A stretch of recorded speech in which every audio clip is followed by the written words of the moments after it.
O pedido de vista do ministro Alexandre de Moraes suspendeu o julgamento sobre a restrição ao foro privilegiado no Supremo Tribunal Federal. 4 ministros já votaram para que a prerrogativa seja limitada.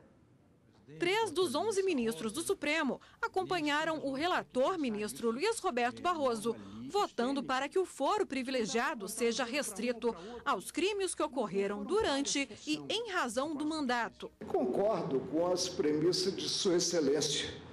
Apenas diverjo no que Sua Excelência mitiga o que nós decidimos na questão de ordem em 1999 e acaba por contemplar uma projeção da prerrogativa de foro conforme o estágio em que esteja o processo crime.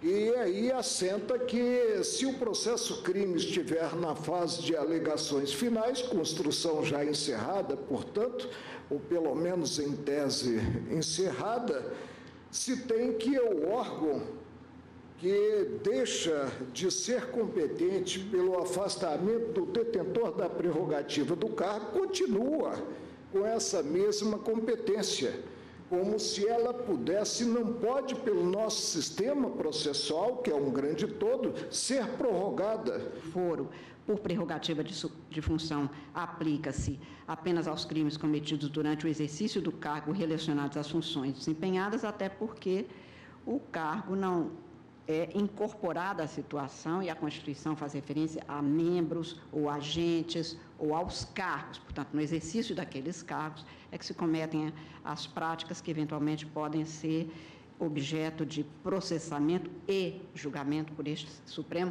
e pelos órgãos judiciais competentes. E se não fizesse diferença, se não assegurasse ou impunidade, ou pelo menos menos celeridade, não haveria essa disputa por ficar em cargos que têm foro no Supremo.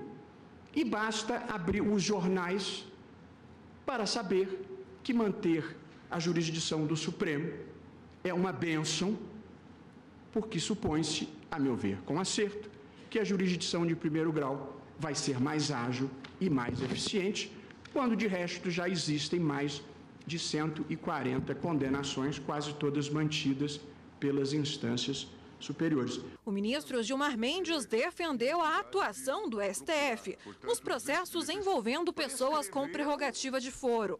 Ele criticou dados divulgados por um jornal de que 68% das ações penais contra réus com foro prescrevem. Por que desmoralizar o Supremo? Qual é o intuito? Por que não trouxe conceito, usasse os bons recursos que tem, recursos públicos inclusive que vão para a GV, para fazer uma pesquisa sobre a justiça criminal do Brasil? Que de fato é uma vergonha.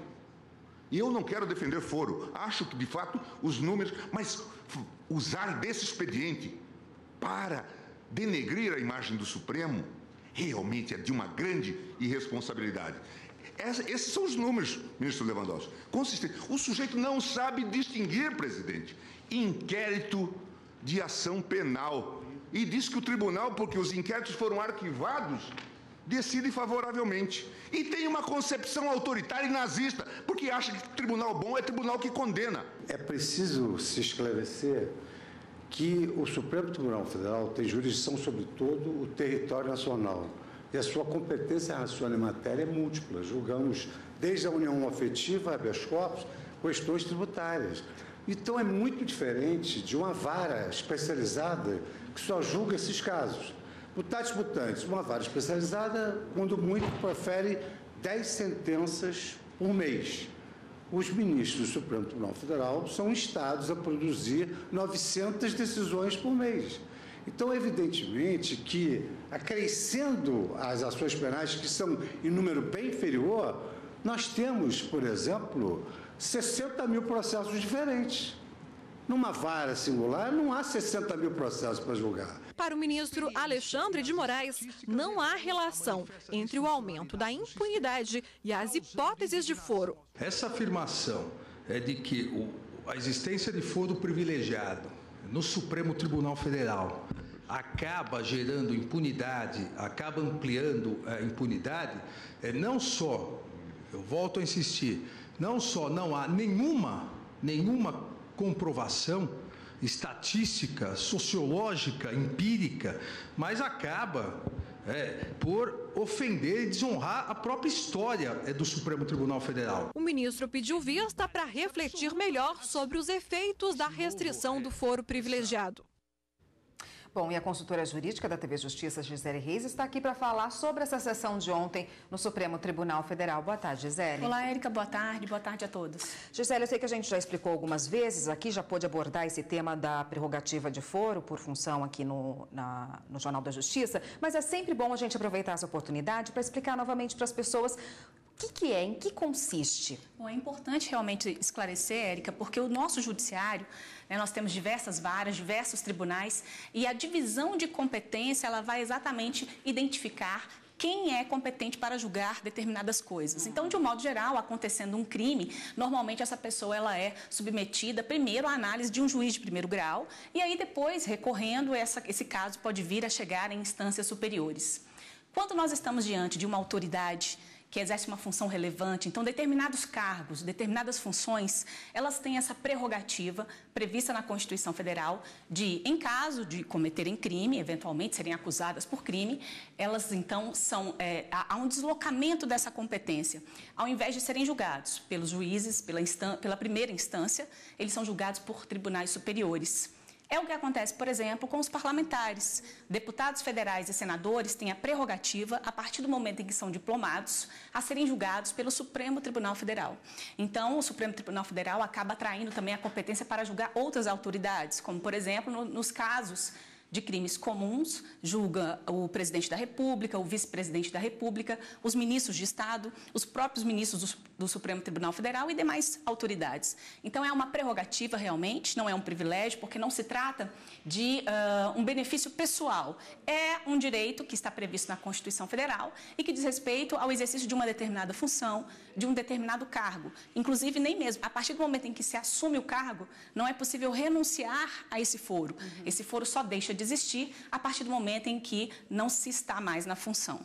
Me parece que aqui no Supremo a discussão não é em torno do fim dessa prerrogativa, né? Não, até porque o fim dessa prerrogativa só poderia acontecer através de uma alteração da Constituição Federal. Uma proposta de emenda à Constituição, inclusive que está em tramitação, discute essa questão, mas não é isso que os ministros estão analisando. O que o plenário do Supremo Tribunal Federal se debruça é sobre uma questão de ordem numa ação penal, a ação penal 937, e que trata exatamente da restrição do alcance desse foro por prerrogativa de função que está previsto na Constituição Federal. Bom, o que o ministro relator Luiz Roberto Barroso acabou se manifestando em dois pontos bem específicos. Ele entende que realmente, da forma como está, não pode ficar, porque o Supremo Tribunal Federal não tem condições de julgar todas as ações penais que se iniciam aqui, e isso acaba tirando um pouco da principal característica do STF, que deve atuar como corte constitucional. Então, ele entende que a prerrogativa de função, não é que dela deve ser extinta, até porque está prevista na Constituição Federal, mas deveria ser limitada apenas para aqueles casos em que os crimes forem praticados durante o mandato e que tivessem alguma ligação direta com o exercício da função. Então, fossem praticados durante o exercício do cargo e tivessem relação direta com a função desempenhada. Um outro caso que ele acabou pontuando no seu voto foi no que diz respeito ao fato de que, às vezes, o exercício desse cargo, o exercício de determinada função, pode acontecer, por exemplo, que uma vez determinada pessoa deixa de ser prefeito, passa a ser deputado federal, e isso gere, por exemplo, deslocamentos de competência. Para o ministro Luiz Roberto Barroso, ele entende que a partir do momento em que se encerra a instrução criminal e que as partes são intimadas para apresentar alegações finais, a partir daí fixaria a competência naquele órgão que finalizou a instrução criminal, ainda que, eventualmente, posteriormente, houvesse uma mudança, a pessoa deixasse de ocupar o cargo.